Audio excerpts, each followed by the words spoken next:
Months passed on Valara. The twin suns rose and set in their endless cycle. The seasons changed, bringing new colors to the glowing gardens and new patterns to the sky. And slowly, steadily, everything else changed too. The negotiations between Earth and the Valari Empire were going well. Better than anyone had expected. Trade agreements were signed. Cultural exchanges were planned. For the first time in history, the two civilizations were becoming true partners. But the biggest changes were happening inside the palace. Princess Lyra was not the same person she had been when Dohan first arrived. The shy, frightened girl who hid in gardens and avoided eye contact was gone. In her place was someone new, someone stronger, someone who was learning, day by day, to believe in herself. It started with small things. Lyra began attending more meetings. She started speaking up when she had ideas. She looked people in the eyes when she talked to them. These were tiny victories, invisible to most. But Dohan saw them all, and each one made him proud. Then came the bigger changes. One day, Lyra announced that she wanted to visit the outer regions of the Empire. These were places that no member of the royal family had visited in generations. Places where ordinary Valari lived and worked and struggled. Her father was shocked. Her advisors were worried. But Lyra insisted. A princess should know her people, she said. Not just the nobles and ministers, but everyone. How can I serve them if I do not understand them? She spoke these words in front of the entire court. Her voice was clear and steady. Her head was held high. And when she finished, the silence in the room was total. Then, slowly, the applause began. Dohan watched from the side of the room, his heart swelling with pride. This was the Lyra he had always known was there. The Lyra who had been hiding behind fear and doubt and centuries of crushing expectations. The Lyra who just needed someone to believe in her. The tour of the outer regions lasted 3 months. Dohan went with her as her official human advisor. They traveled to mining colonies and farming worlds, to ancient cities and new settlements. Everywhere they went, Lyra talked to the people. She listened to their problems. She learned their names and their stories, and she remembered every single one. The Valari people had never seen anything like it. Their princess, once known for her weakness and her silence, was walking among them like an equal. She was asking questions. She was showing concern. She was treating them not like subjects, but like family. By the time they returned to the capital, everything had changed. The rumors about Lyra and the human ambassador had faded. In their place were new stories. Stories about a princess who cared. A princess who listened. A princess who might one day be the greatest leader the Empire had ever known. One evening, after they returned from the tour, Dohan found Lyra in their garden. She was sitting on the stone bench, just like she had been on the night they first met. But she looked different now. Older, somehow. Wiser. Like she had finally grown into the person she was always meant to be. "You should be celebrating," Dohan said, sitting down beside her. "The whole Empire is talking about you. They love you." Lyra smiled. It was her real smile. The one that reached her eyes. The one that still made Dohan's heart skip a beat, even after all these months. "I know," she said. "It is strange. For so long, I was afraid of their attention. I thought that if they looked at me, they would see how flawed I was. How unworthy." She looked up at the stars, her silver skin glowing softly in the starlight. "But now I understand something. I was never unworthy. I was just different. I did not fit the mold that my father wanted me to fit. I was not strong in the ways that Valari are supposed to be strong." She turned to look at Dohan, her dark eyes soft and warm. "But I found my own strength. And I found it because of you." Dohan shook his head. "No, you found it because it was always there. I just helped you see it." "That is the same thing," Lyra said. She reached out and took his hand, the way she always did now. It had become natural, normal, like they had been holding hands their entire lives. "My father wants to see you tomorrow," she said. Dawn felt a flicker of nervousness. Even after all this time, Emperor Velen still made him uncomfortable. The old Velari had never fully accepted the human who had caused such chaos at that long-ago celebration. "What does he want?" Dawn asked. Lyra's smile grew wider. "He wants to thank you." "Thank me?" "Yes," he said. "He said that he was wrong about you. Wrong about humans. He said that he has watched his daughter transform over these past months, and he finally understands why." She squeezed his hand. "He said that you taught her something that 1,000 Velari tutors never could. You taught her that it is okay to be herself. That being different is not a weakness. That emotions are not something to hide, but something to embrace." Dawn felt tears prick at his eyes. He blinked them away. "I did not do anything special. I just treated you like a person." "Exactly," Lyra said. "And that was special.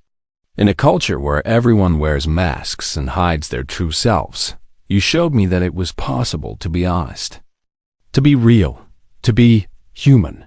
She laughed softly at her own words. "I know I am not human. I will never be human. But you have taught me that humanity is not about species. It is about connection. It is about caring.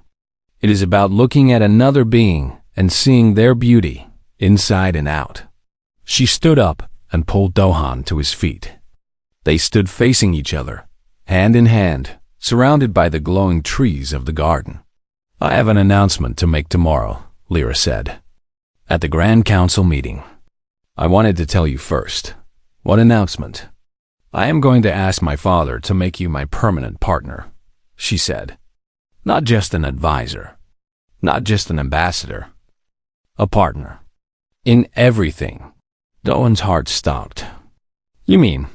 "I mean that I want you by my side," Lyra said. "Forever. I want you to help me lead this empire into a new era.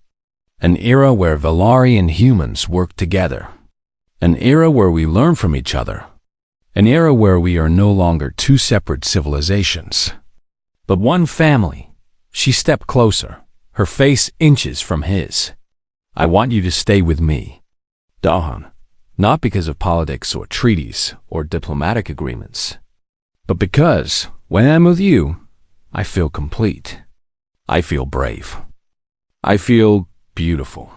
That word, the same word that had caused so much chaos months ago, the word that had made her freeze in embarrassment, the word that had changed everything. Now she was saying it about herself. And she believed it. "Yes," Doan said. His voice was rough with emotion. "Yes, I will stay. I will be your partner. In everything. Forever." Lyra smiled. And then, slowly, carefully, she leaned forward and pressed her lips to his dot. It was a soft kiss. A gentle kiss. Their first kiss. And it felt like the beginning of something wonderful.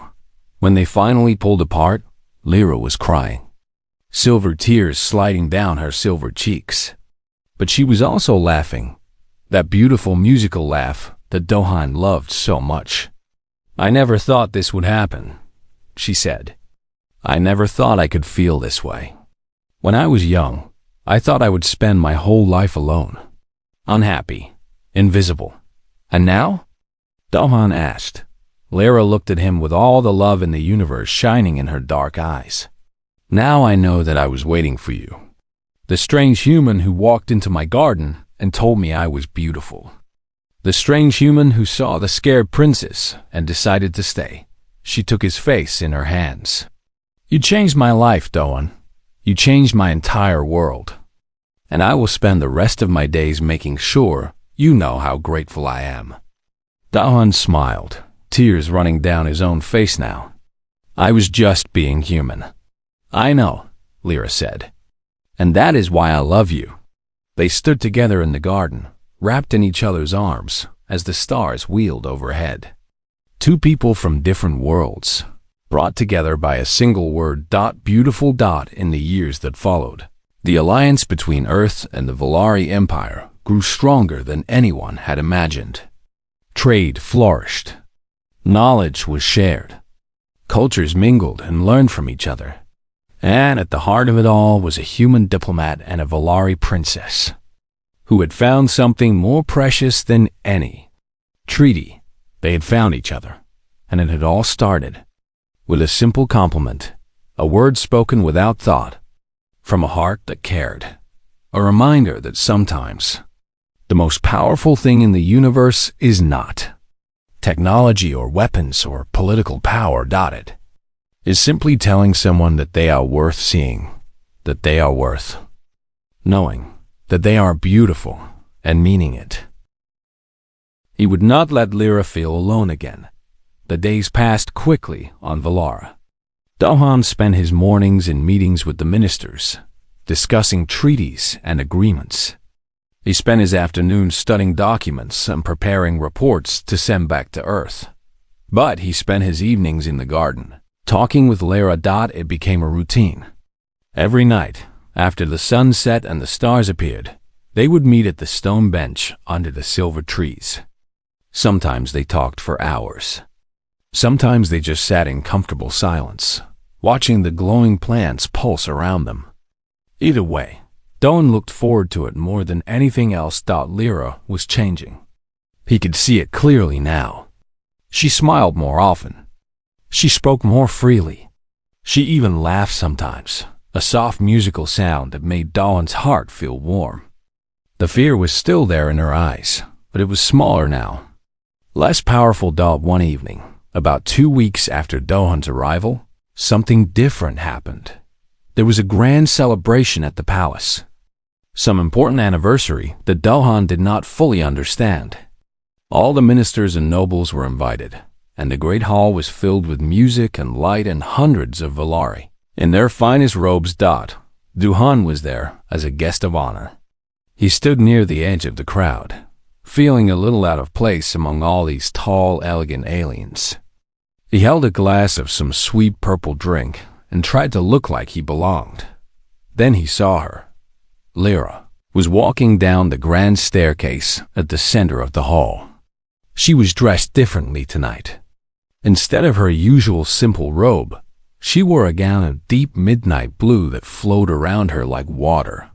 Silver threads were woven through the fabric, catching the light with every step. Her pale silver hair was arranged in an elegant style, decorated with tiny crystals that sparkled like stars. She was beautiful. Doan felt his breath catch in his throat. He had always thought Lyra was pretty, in a quiet sort of way. But tonight she was something else entirely. She looked like a princess from a fairy tale, like a goddess from an old legend, like starlight given human form. No, not human form. Volari form. Better than human. He watched her descend the stairs, her eyes fixed straight ahead, her face carefully blank. He could see that she was nervous. Her steps were slightly stiff, and her hands were gripping her gown tightly. But she kept walking, kept putting one foot in front of the other. Even though every eye in the room was on her. She was brave. Braver than she knew. When she reached the bottom of the stairs, she looked around the room. Her eyes moved over the crowd, searching for something, searching for someone. And when her gaze finally found Doan, standing in his corner with his purple drink, something in her face relaxed. She walked toward him. The crowd parted around her, nobles and ministers stepping aside to let the princess pass. But Lyra did not seem to notice them.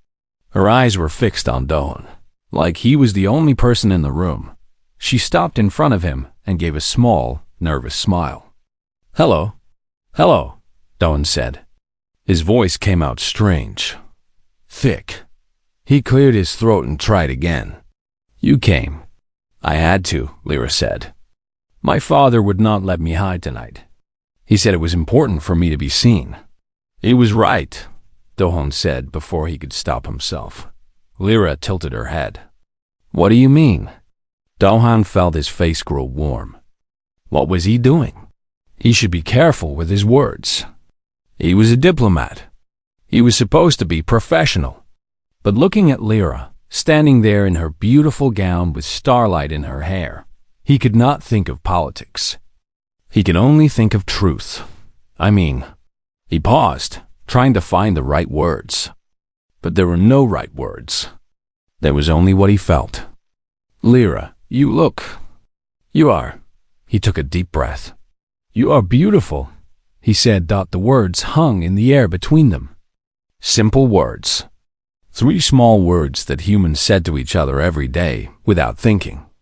On Earth, telling someone they were beautiful was nothing special.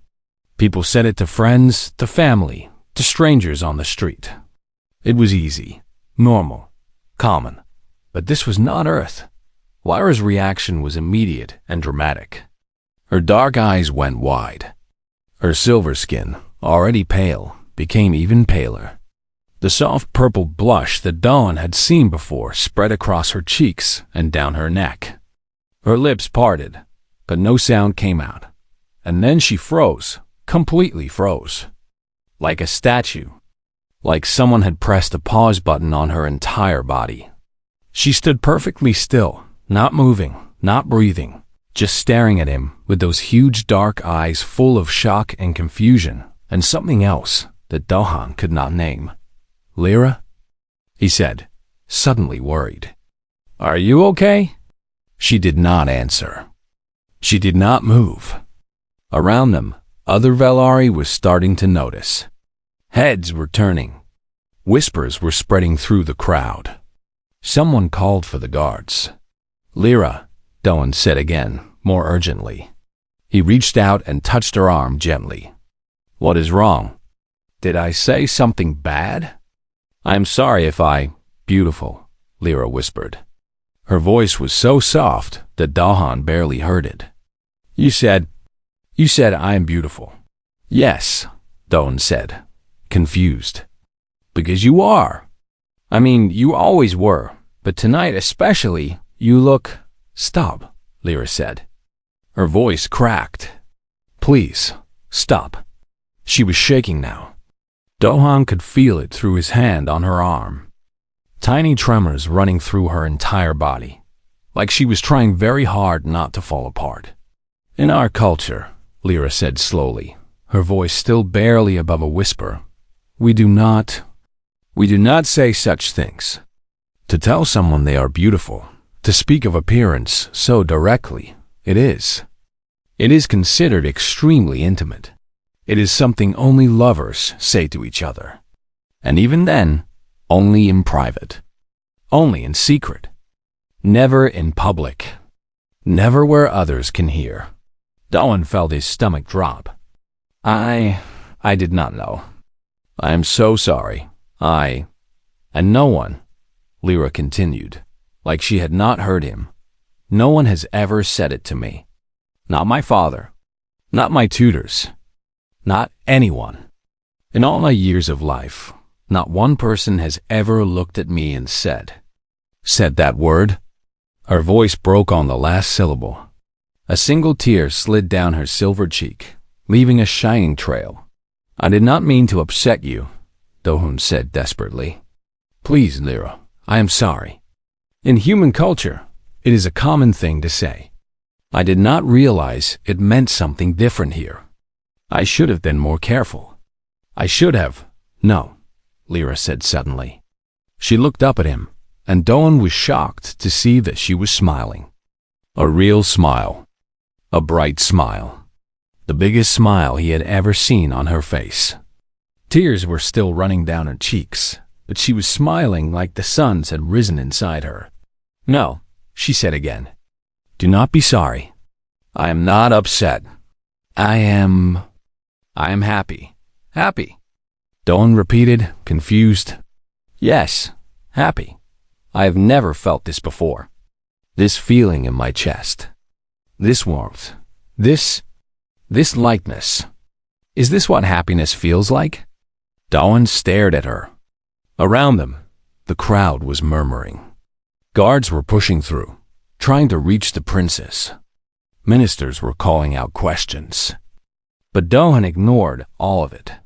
He could only see Lyra, standing before him with tears and a smile, looking at him like he had given her the greatest gift in the universe. "Yes," he said softly. "That is what happiness feels like." Lyra laughed. A real laugh. A beautiful laugh that rang through the hall and made everyone stop and stare. The princess of the Valari Empire, known for her silence and her fear and her endless sadness, was laughing in the middle of a crowded celebration because a human had called her beautiful. "My father is going to be furious," Lyra said, still laughing. "The ministers are going to demand explanations. There will be meetings and discussions and probably some kind of investigation." "I am sorry," Dohan said again. "Do not be," Lyra said. She reached out and took his hand in hers. Her silver fingers wrapped around his brown ones, squeezing gently. "You have given me something precious tonight. Something I will never forget. No matter what happens next, no matter how much trouble we are in, I want you to know that." "Know what?" Dohan asked. Lyra leaned closer, and for a moment, Dohan thought she might kiss him. But instead, she just looked into his eyes, her face so close that he could see the tears still shining on her cheeks. "Know that you are the first person who ever made me feel like I matter," she said. "The first person who made me feel like I am worth something. The first person who looked at me and saw something beautiful." Her voice dropped to the softest whisper. "Thank you, Dohan. Thank you for seeing me." Then the guards arrived. They surrounded the princess, asking if she was hurt, if the human had done something wrong. Ministers pushed forward, demanding answers. The whole hall had become chaos, but Dohan did not care. He stood in the middle of it all, holding Lyra's hand, watching her smile. He had come to this planet as a diplomat. He had come to discuss treaties and trade. But somewhere along the way, he had done something far more important. He had made a lonely princess feel beautiful. And he knew, deep in his heart, that everything was about to change. The next morning, Dohan woke up to the sound of someone pounding on his door. He stumbled out of bed, still half asleep, and opened it to find two Valari guards standing in the hallway. Their silver faces were stern and unreadable. "The High Minister wishes to see you," one of them said. Immediately, Dohan did not argue. He dressed quickly and followed the guards through the palace corridors. His heart was beating fast. He knew this was coming. After what had happened at the celebration, there was no way the Valari leadership would stay silent. He had embarrassed the princess. He had caused a scene. He had done something that, in their culture, was probably considered scandalous. He might even be sent home. The guards led him to a large chamber, where High Minister Talik was waiting. The tall Valari stood by a window, his hands clasped behind his back, looking out at the glowing city below. He did not turn around when Dohan entered. "Leave us," Talik said to the guards. They bowed and withdrew, closing the heavy doors behind them. Dohan stood in the middle of the room, feeling very small and very human. "Ambassador Dohan," Talik said finally. His voice was calm, but there was something underneath it. Something sharp. "Do you understand what you did last night?"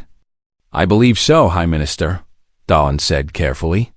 "I said something to the princess that was inappropriate by your cultural standards. I did not realize the significance of my words. I meant no disrespect." Talik turned around slowly. His dark eyes studied Dohan for a long moment. "Inappropriate," he repeated. "That is a mild word for it. In our society, to speak of someone's physical beauty in public is considered extremely intimate. It suggests a romantic connection. It implies things that should not be implied about a member of the royal family." Dohan felt his face grow warm. "I understand. I am truly sorry. On Earth, such compliments are common. We say them to friends, to colleagues, even to strangers. I did not think. No, Talek interrupted. You did not think. And because of your thoughtlessness, rumors are now spreading throughout the empire. People are saying that the human ambassador is romantically involved with Princess Lyra. They are saying that the princess has lost her dignity. They are saying that she has been corrupted by alien influence. Dawn's stomach dropped. That is not true. I would never. It does not matter what is true, Talek said coldly. It only matters what people believe. And thanks to your actions, many people now believe that the princess has been compromised. There was a long, heavy silence. Dohan did not know what to say. He had never meant to cause trouble.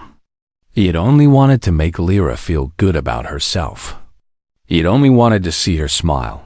What happens now? He asked quietly, Will I be sent back to Earth? Talek did not answer immediately. He walked slowly across the room, his long robes flowing behind him. When he finally spoke, his voice was different, softer, almost confused. Something strange happened last night, he said. After you spoke to the princess. After she reacted the way she did. What do you mean? She changed, Talek said. He sounded like he could not quite believe his own words. For the rest of the evening, she was different. She did not hide in corners. She did not avoid people's eyes. She stood among the guests and she talked to them, freely, openly, without fear. Doan felt a spark of hope in his chest. She did? Yes. And this morning, she came to me with a request. She asked that you remain on Valara. She asked that you be assigned to work with her specifically. She said that your presence makes her feel calm. Talek stopped walking and looked at Dohan with those deep, unreadable eyes. In all her years of life, he said slowly, Princess Lyra has never asked for anything. She has always done what she was told. She has always tried to disappear into the background. She has never expressed a want or desire of her own. He paused, until you. Doan did not know what to say. The hope in his chest was growing stronger, but he was afraid to let himself believe it. I have served the royal family for many decades, Talek continued. I have watched the princess grow up. I have seen her struggle. I have seen her suffer. And I have always felt that there was something broken inside her. Something that we, with all our traditions and teachings, could not fix. He looked at Dohan for a long moment. But now, after one conversation with a human, she is smiling. She is laughing. She is asking for things she wants. It is as if some wall inside her has finally crumbled. Is that good? Doan asked carefully. Talek sighed. I do not know. In our culture, what you did was wrong. You broke rules that have existed for thousands of years. You caused a scandal that will take months to quiet down. He paused again. But you also did something that no one else has ever been able to do. You made the princess feel worthy. You made her feel seen. The High Minister walked back to his window and looked out at the city below. When he spoke again, his voice was quiet, thoughtful. The Emperor is furious. He believes you have dishonored his daughter. He wants you sent back to Earth immediately. He wants the negotiations ended. Doan's heart sank. I see. But the princess refuses to let that happen, Talek continued. She has spoken to her father. She has told him that your actions were not an insult, but a gift. She has told him that humans are different from us, and that their differences are not weaknesses. They are strengths. He turned to look at Dohan once more. She defended you, Ambassador, in front of the Emperor himself. The shy, frightened princess, who could barely speak in public, stood before her father and argued for you. She was passionate, fierce, unafraid. Doan felt tears prick in his eyes. He blinked them away quickly. I have never seen her like that, Talek said. No one has. And I find myself wondering, what else could she become if she had someone who believed in her? What could she achieve if she had someone who saw her as beautiful? There was a long silence. Then Talik walked toward Dohan and stopped directly in front of him. "You may stay," he said. "The negotiations will continue, but you must be more careful with your words and actions. Our cultures are different. What is normal for you may be shocking for us. You must learn to balance your human openness with Valari discretion." "I will," Dohan said quickly. "I promise." "Thank you, High Minister." Talik nodded. But before Dohan could leave, the tall Valari spoke again. "One more thing, Ambassador." "Yes?" "The word you used, beautiful. We do not have an exact translation in our language. The closest equivalent is a word that means worthy of admiration and protection. It is a word that carries deep significance, a word that creates bonds between people." He looked at Dahan with those ancient, knowing eyes. "By speaking that word to the princess, you have created a bond with her, whether you intended to or not. In our culture, such bonds are not taken lightly. They carry responsibilities, obligations." "What kind of obligations?" Dohan asked. "The obligation to be worthy of the bond," Talik said. "The obligation to support and protect the one you have claimed as beautiful. The obligation to never make them feel ugly again." He turned away, dismissing Dohan with a wave of his hand. "Think carefully about what you have started, human. You have awoken something in our princess, something that has been sleeping for a very long time. Make sure you are prepared for where it might lead." Dohan left the chamber with his head spinning. He walked through the palace corridors in a daze, trying to process everything he had heard. He had created a bond with Lyra. He had taken on obligations. He had started something that could not be easily stopped. And somehow, despite everything, he did not regret it. He found Lyra waiting for him in the garden. She was sitting on their bench, her face turned up to catch the light of the twin suns. When she heard his footsteps, she turned and smiled. It was a real smile. A bright smile. A smile that reached all the way to her eyes. "You spoke to Talik," she said. It was not a question. "Yes," Dohan said. He sat down beside her, their shoulders almost touching. "He told me what you did, how you defended me to your father." Lyra's cheeks turned purple. "I had to. I could not let them send you away. Not after."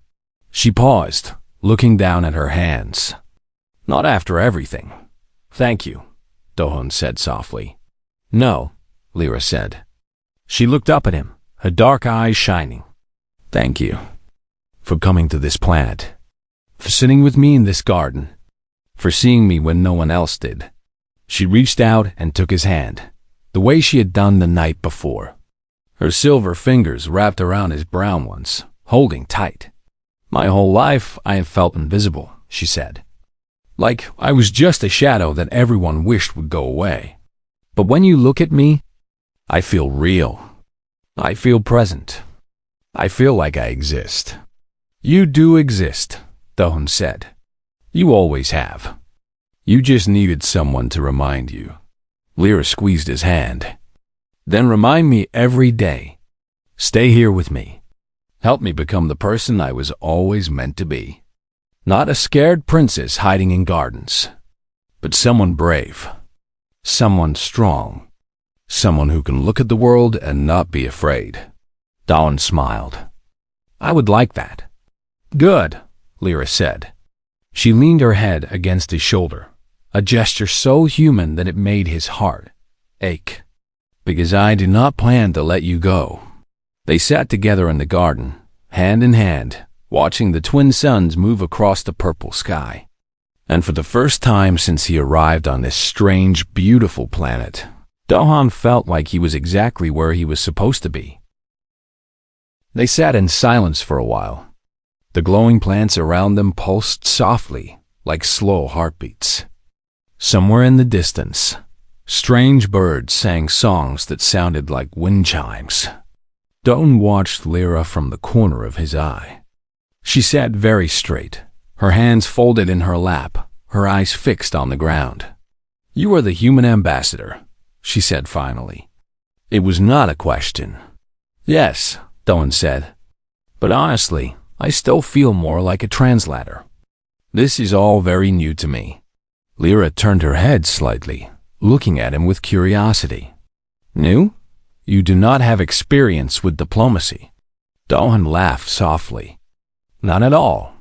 6 months ago, I sat in a small office and read old documents. I never talked to anyone important. I never went to other planets. I just studied. Then why did they send you?" "Because I speak your language," Doan said. "And apparently, not many humans do. So here I am." Lyra was quiet for a moment. Then she said something that surprised him. "I understand how that feels." Doan looked at her. "What do you mean?" "Being put somewhere you do not belong," Lyra said. Her voice was barely above a whisper. "Being given a role you did not ask for. Being expected to do things you are not good at." She stopped suddenly, like she had said too much. Her pale cheeks turned slightly purple, which Doan guessed was the Valari version of blushing. She looked away quickly, her hands gripping the fabric of her robe. "I am sorry," she said. "I should not have said that. It was not proper." "Why not?" Doan asked. Lyra stared at him. Because I am a princess. I should not complain. I should not show weakness. It is not how we are supposed to be." Doan thought about this for a moment. He had read about Valari culture during his years of study. He knew that they valued control above everything else. Control of emotions. Control of words. Control of actions. To show feelings was considered shameful. To admit struggle was considered failure that it sounded exhausting. "Can I tell you something?" Doan said. Lyra looked at him nervously, like she expected him to criticize her. "What?" "On Earth, we have a saying. We say that the strongest people are the ones who can admit they are struggling. We believe that hiding your feelings does not make you strong. It just makes you lonely." Lyra's eyes went wide. For a long moment, she did not say anything. She just looked at him, her expression shifting between confusion and wonder and something else that Doan could not name. "That is very strange," she said finally. "Maybe," Doan said. "But I think it is also true." Lyra was silent again. The glowing plants pulsed around them. The wind-chime birds sang their strange songs. And slowly, so slowly that Doan almost did not notice, Lyra's shoulders began to relax. "My father says I am unfit for my position," she said quietly. "He says a princess should be confident and commanding. She should be able to stand before crowds and speak without fear. She should be able to meet the eyes of ambassadors and ministers and make them feel small." She paused, and her voice became even softer. "I cannot do any of those things. When people look at me, I feel like I'm dying. When I have to speak in public, I forget all my words. I shake, I stumble. I make my family look foolish." Doan listened without interrupting. He could hear the pain in her voice. The shame.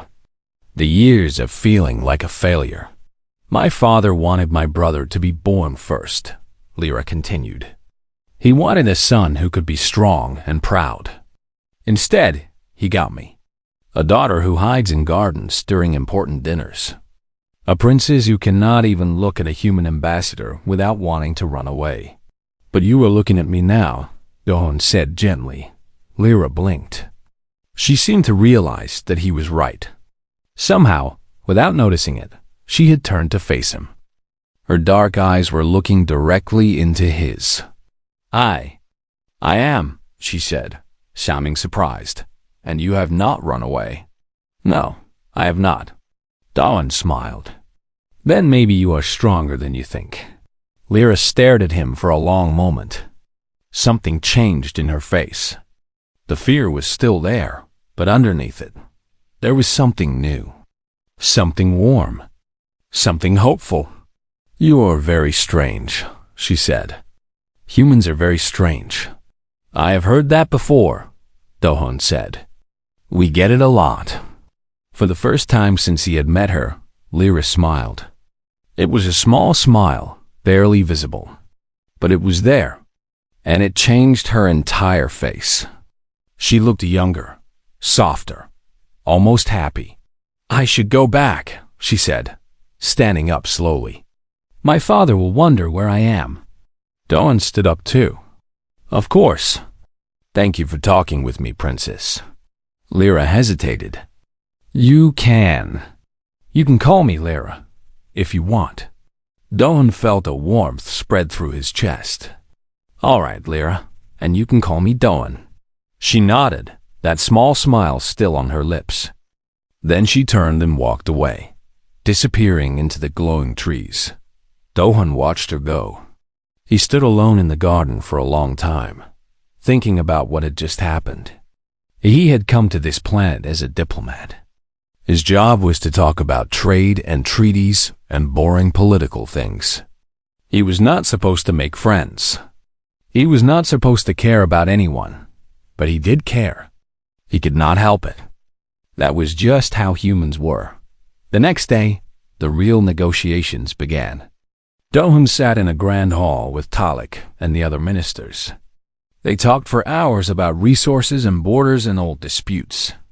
It was difficult work.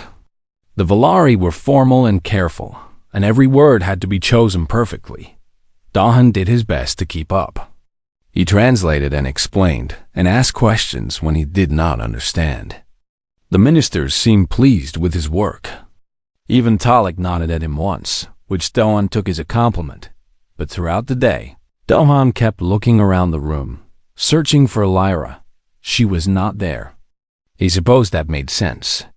These were political meetings, and she had said she was bad at such things.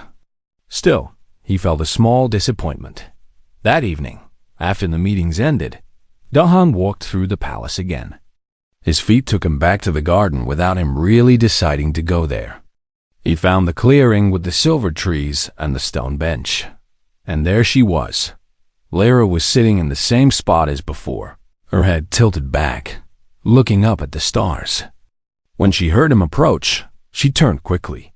For a moment, fear flashed across her face. But then she recognized him, and she relaxed. You came back, she said. So did you, Do-hun replied. He sat down beside her, and they looked up at the stars together. The sky on Valara was different from Earth's sky. There were more stars, and they were different colors. Blues and purples and greens scattered across the darkness like jewels. I used to come here as a child, Lyra said, when everything became too much. When my father was angry, or when my tutors were disappointed in me, I would come here and pretend I was far away, on some distant planet where no one knew me, where I could just be myself. What is yourself? Do-hun asked. Lyra thought about this. I do not know. I have never been allowed to find out. Since I was born, people have told me who I should be. A princess, a leader, a symbol of the empire. But I never felt like any of those things. I just felt like a mistake. You are not a mistake, Do-hun said firmly. Lyra looked at him. How do you know? Because mistakes do not sit in gardens and dream of distant planets. Mistakes do not wonder who they really are. Only real people do that. People who feel things. People who want things. People who are alive. Lyra was silent. Her dark eyes were shining, and Do-hun realized with surprise that she was close to crying. In Valari culture, tears were the ultimate shame. To cry in front of another person was unthinkable, but she did not look away. She did not hide her face. She just sat there, letting him see her vulnerability. No one has ever talked to me like this, she whispered. Then maybe, Dawn said, people should talk to you more. He reached out slowly and placed his hand on hers. It was a small gesture, something that humans did all the time without thinking. But to Lyra, it seemed to mean everything. She looked down at their hands, her silver skin touching his brown skin. Two different worlds, connected by something as simple as a touch. I do not understand you, she said. I do not understand humans. You are so open, so honest. You say things that we would never say. You feel things that we are taught to hide. It frightens me. I am sorry, Doan said. I do not mean to frighten you. No, Lyra said quickly. No, that is not what I mean. It frightens me because it makes me want to be open too. It makes me want to say things I've never said. To feel things I have always hidden. She looked up at him, and in her eyes, Dohan saw something he had never expected to see. Hope. Is that bad? He asked. Lyra shook her head slowly. I do not know, but I do not think it is bad.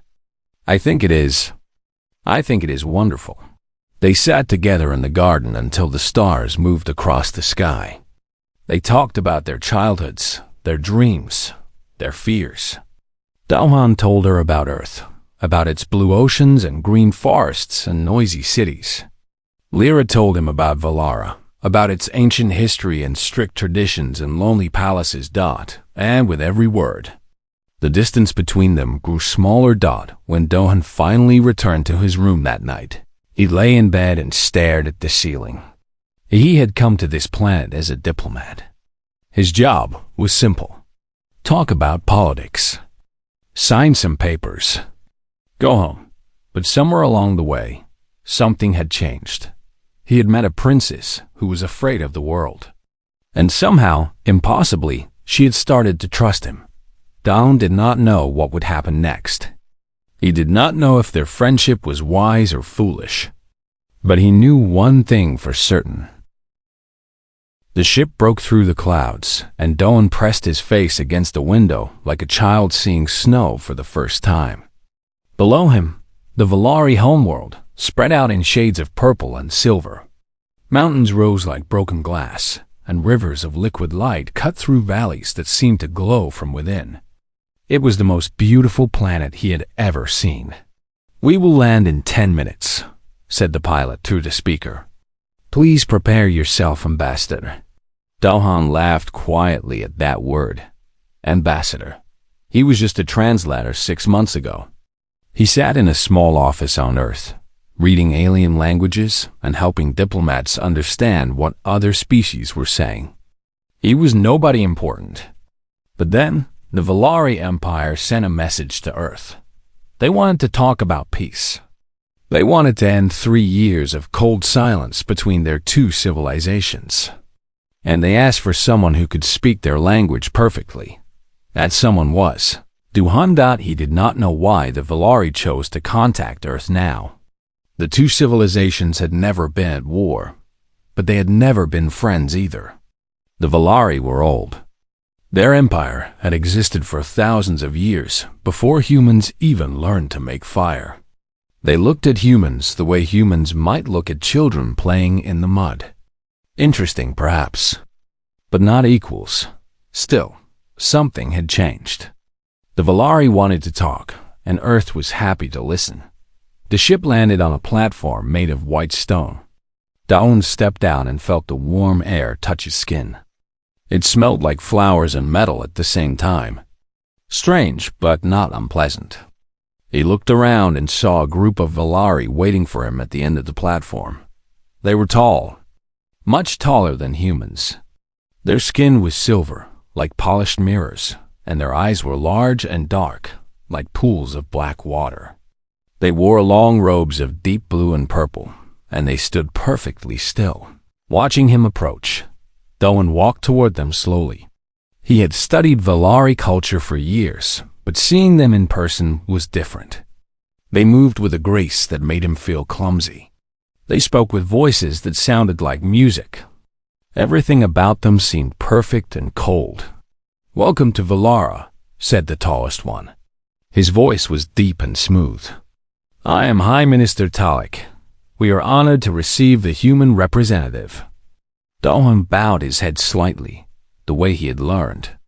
"Thank you, High Minister. I am honored to be here. My name is Dohan, and I come with greetings from Earth." Talik nodded, his face showing no emotion. "You speak our language well. That is good. Many humans struggle with our words." "I have studied for many years," Dohan said. "Your language is difficult, but it is also very beautiful." For a moment, something flickered in Talik's dark eyes. Surprise, perhaps, or curiosity, but it disappeared quickly, and his face became blank again. "You are kind to say so. Please, follow me. We have prepared rooms for you in the palace." The group began to walk, and Dohan followed. He tried to look at everything around him without staring too much. The buildings were tall and thin, made of the same white stone as the landing platform. Windows glowed with soft light from inside. Gardens filled with strange plants lined the streets. Everything was clean and quiet and orderly. But as they walked, Dohan noticed something. Or rather, someone dotted the back of the Valari group. There was a young female. She was shorter than the others, though still taller than Dohan. Her silver skin was paler than the rest, almost white, and her dark eyes seemed to look everywhere except at him. She walked with her head down, her hands clasped in front of her, like she was trying to make herself smaller. Dohan found himself watching her. There was something different about her. The other Valari moved with confidence. They held their heads high and their shoulders back. But this one seemed nervous, almost afraid. "Who is that?" he asked quietly, leaning toward one of the guards walking beside him. The guard glanced back and then looked at Dohan with something that might have been confusion. "That is Princess Lyra. She's the daughter of Emperor Velen." Dohan felt his eyes widen. A princess. He had not expected to meet anyone from the royal family so soon. And yet, looking at her, he would never have guessed she was important. She looked like someone who wanted to disappear. They reached the palace, and Dohan was shown to his rooms. They were large and beautiful, with high ceilings and soft beds and windows that looked out over the glowing city. But Dohan could not stop thinking about the princess. That night, there was a welcome dinner. Dohan sat at a long table with Talik and several other ministers. They talked about trade and borders and old disagreements that needed to be resolved. Dohan listened carefully and answered their questions as best as he could. He tried to be polite and respectful, the way the diplomats back on Earth had taught him, but his eyes kept moving to the end of the table, where Princess Lyra sat alone. She barely touched her food. She did not speak to anyone. When someone looked at her, she quickly looked away. Once, their eyes met for just a moment, and Dohan saw something in her face that surprised him. Not fear of him, exactly, but fear of everything. Fear of being seen. Fear of being noticed. Fear of making a mistake. Dohan had seen that look before. Back on Earth, he had a younger sister who was very shy. She hated crowds. She hated attention. She would hide in her room when guests came to visit, and she would cry if anyone asked her too many questions. It took years for her to become comfortable around other people. Looking at Princess Lyra, Dohan felt a strange feeling in his chest. She was an alien princess from an ancient empire. She probably owned planets. She probably had servants who did everything for her. And yet, in that moment, she looked like the loneliest person in the room. After dinner, Dohan walked through the palace gardens. The air was cool and sweet, and the strange plants glowed softly in the darkness. He needed some quiet time to think about everything he had seen and heard. He was about to turn back when he heard a small sound. A soft voice, speaking words he could not quite understand. He walked toward the sound and found himself in a small clearing surrounded by tall silver trees. And there, Sitting on a stone bench with her head in her hands was Princess Lyra. She had not seen him yet. Dohan stood very still, not wanting to scare her. He should leave, he thought. This was not his place. She was a princess, and he was just a human visitor. But something made him stay. After a long moment, he took a deep breath and stepped forward. "Excuse me," he said softly. "Are you all right?" Lyra's head snapped up, and her dark eyes went wide with shock. For a moment, she just stared at him, her mouth slightly open, like she could not believe what she was seeing. Then, slowly, she stood up and took a step back. I'm fine," she said. Her voice was quiet and uncertain. I needed some air." Dawan nodded. "Me too." It was very crowded inside. Lyra looked at him carefully, like she was trying to figure out what he wanted. In Valari culture, Dohan knew, people did not talk to each other like this. They did not ask if someone was all right. They did not show concern for strangers. It was considered weak, embarrassing. But Dohan was not Valari. He was human, and humans asked questions when they cared. "The gardens are beautiful," he said, trying to fill the silence. "I have never seen plants that glow before." Lyra blinked. You think they are beautiful?" "Yes," Dohan said simply. "Very beautiful." For a long moment, Lyra did not say anything. She just stood there, looking at him with those large, dark eyes. Like he had said something strange and wonderful and confusing all at the same time. Then, very slowly, she sat back down on the bench, and Dawn sat down beside her,